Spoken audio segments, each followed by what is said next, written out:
Hi there and welcome to this first video for Senior Physics on electromagnetism and electricity.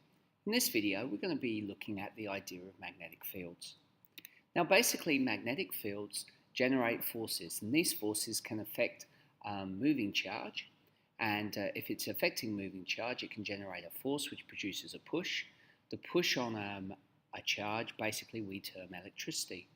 As well as producing a push against charge, what we can also get is a push on an armature which is present inside a motor, and as a result we can convert magnetic interaction of magnetic fields together to produce kinetic energy, which is really useful in something like a DC motor. Now what we need to do is to know something about the magnetic field so that when we interact two magnetic fields together in the form of an electromagnet, the result is we can see whether the fields actually interact to increase the force or interact to decrease the force, and as a result we can then look at this imbalance and see what's happening. Now on the left hand side we've got a simple bar magnet, and you can see the bar magnet is basically made out of just a normal piece of iron, and what happens is the electrons are all aligned so that they generate a magnetic field. Now the key thing to understand about electricity and magnetic fields is they work at 90 degrees to each other. So if electricity is working on one plane, then magnetism is working at 90 degrees to that motion of the charge. Now in our bar magnet what we notice is that the field lines run from north to south. Now we show this obviously with a line, and then we've obviously got an arrow. Now the pictures below coming from our textbook Walding basically show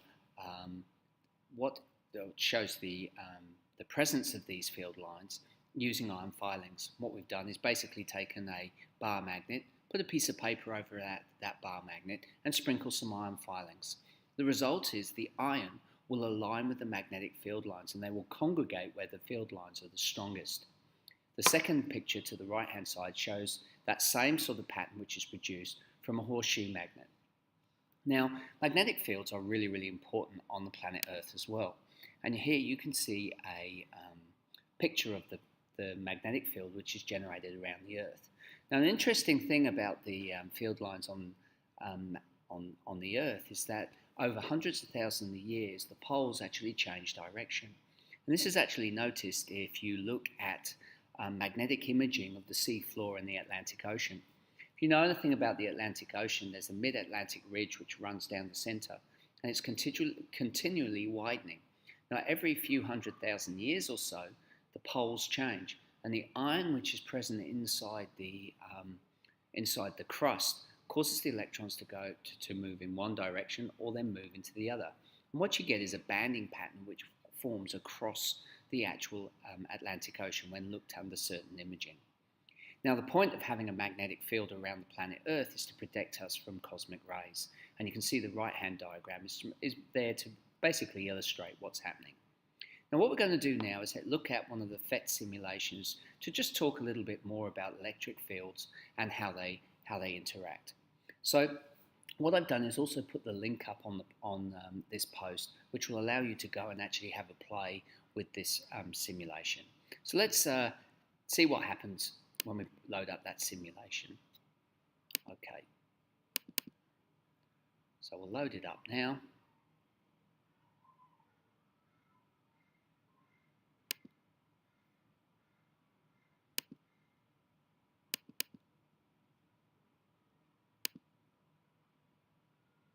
Okay, so now if we have a look at this, the picture that we've got here, I'll just open it up so you can see in a lot more detail.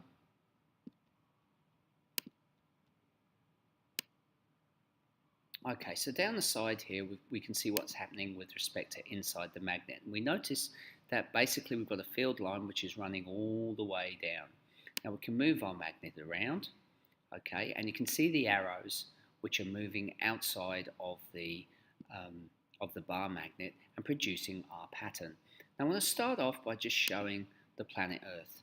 So there's the planet Earth, and what's happening here is it's radiating from north to south. Now if I use my compass, we can see that as I move my compass closer to the north or closer to the south, you can see how the needle changes. Okay, so as a result, we get our nice pattern of our field lines which are generated around the planet Earth. Now, another thing that I can do is actually put a meter in. Now, where this cross basically sits, this meter will actually measure the magnetic field strength. Now, what I want to do is actually look at the magnetic field strength here. Okay, don't worry about the units. It's the concept here which I'm interested in. So here it's reading 0.12, which is just outside, almost outside of the Earth's atmosphere and well away from the planet. It's almost getting down to zero. But look what happens when I start moving it in. As we start moving closer to the planet Earth, we see that the strength of the magnetic field actually increases. Now, what we'll also notice is that the field lines are getting closer together. By increasing the number of field lines, the result is we're going to get an increase in magnetic field strength. Okay, and you can see it getting gradually bigger.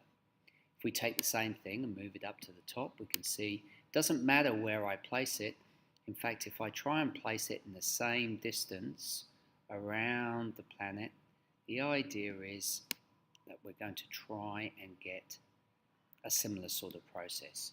So we can see that the magnetic field, basically the closer we get to the planet Earth, the stronger the strength of that magnetic field is going to be. Okay, so let's go back and have a look at the bar magnet. And in this case, what I'm going to do is again use my compass. My compass here, this is going to be the north, and this is obviously going to be the south. As I move my compass around, you can see that the compass needle will change depending on whether I'm going towards the north or whether I'm going to go from the south. So the red line denotes the arrow. That's the direction that we're going to be going.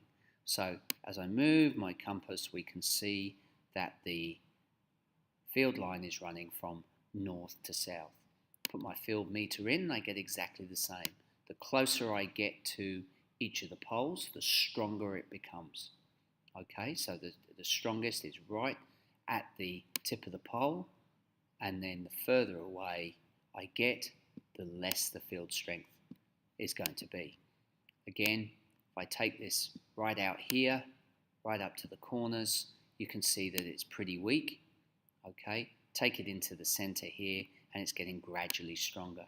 It's not as strong as we would find right at the poles though, okay, because you can see right at the poles, I'm going to have huge numbers of field lines coming in. We call that magnetic flux, and we'll discuss that in the next post. Okay, so basically what we've now discussed is we've looked at the different types of, we've looked at a bar magnet, we've looked at its effect around the Earth. We know that as we get further away from the bar magnet, the field strength decreases. We can change the polarity using this program, and all that does is change the direction. You see the needle changing. We'll change it again, see the needle moves again, change it one more time, you can see that needle moving. We can also change the field strength. By changing the field strength, at the top here, you can see how my magnetic field from my meter starts going down. And we're decreasing until there's nothing left. Okay, so now it's not a magnet. Okay, and if I wanted to look inside the magnet, it's not going to show anything there, but basically we would see that the electrons are not aligned. Okay, well I hope you found that useful. Do go on to this PhET program and have a play, and we will then be utilising some of this information later on when we start introducing more of magnetic field interaction. Okay, thanks for watching, and join me again.